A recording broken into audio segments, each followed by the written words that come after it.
que personne n'en parle, personne n'ose même imaginer que la sécurité sociale pourrait rentrer en cessation de paiement, c'est-à-dire puisse faire une forme de banqueroute et ne plus pouvoir assumer sa fonction, que ce soit au niveau de la santé, au niveau des retraites, c'est-à-dire des dépenses qui sont nécessaires et pour lesquelles les entreprises et puis les salariés essentiellement cotisent.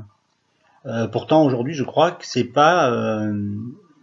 quelque chose que l'on doit écarter de notre raisonnement. C'est quelque chose de parfaitement plausible au vu et au regard de l'évolution économique, notamment quand on lit le rapport, enfin le projet de finances donc 2021, où on a un État qui table sur le retour de l'économie et de la croissance pour l'année prochaine, alors que tout indique au contraire que c'est très hypothétique, si ce n'est au regard des mesures qui sont prises actuellement et qui handicapent fortement l'activité économique, qui ne vont pas en tous les cas dans le sens d'une reprise de la confiance, et vous savez que sans confiance, il n'y a pas de reprise économique, ça n'existe pas. Donc on est dans un moment assez particulier où on s'aperçoit que l'économie est en train de dévisser de tous les côtés, à part certaines branches très particulières comme la communication et puis l'alimentaire. Mais sinon, dans tous les autres domaines, c'est très compliqué. Et quand je dis l'alimentaire, c'est surtout l'alimentaire de proximité, puisque les grands groupes, au contraire, ont mis en place des plans sociaux. Donc on vit une époque très particulière où on s'attend justement à une augmentation du nombre de chômeurs. Et puis surtout, ce qu'on voit aujourd'hui, c'est plutôt un ralentissement de l'économie, une tendance finalement qui se poursuit, qui avait commencé après la crise de 2008 et qui perdure aujourd'hui. Donc quand on voit un État qui va tabler sur la croissance économique pour 2021, on se dit qu'il y a un problème dans l'analyse, puisque au contraire, c'est bien le contraire qui risque d'avoir lieu. Et ça pose une question de fond. C'est que, comme vous savez, notre système de sécurité sociale est essentiellement financé par les cotisations des entreprises et des salariés, et que sans ces cotisations d'entreprises et de salariés, eh bien, il n'y a pas d'équilibre budgétaire. Ce qu'on voit aujourd'hui, c'est que les dépenses ne font que croître, qu'on lui a en plus alourdi la tâche par des mesures sanitaires, notamment liées à des tests de gens bien portants, comme je dis, et que cela alourdit profondément les dépenses,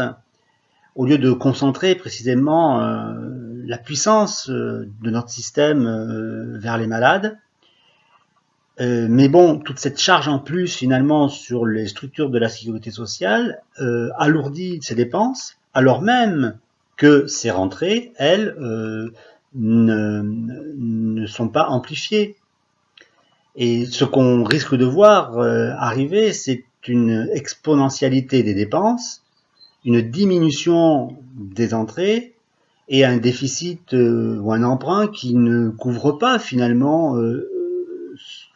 ce à quoi elle doit faire face. Et c'est là qu'on pourrait en effet avoir une forme de cessation de paiement, voire des cessations de paiement sélectives, parce qu'il faudra bien, si on veut au moins payer les pensions,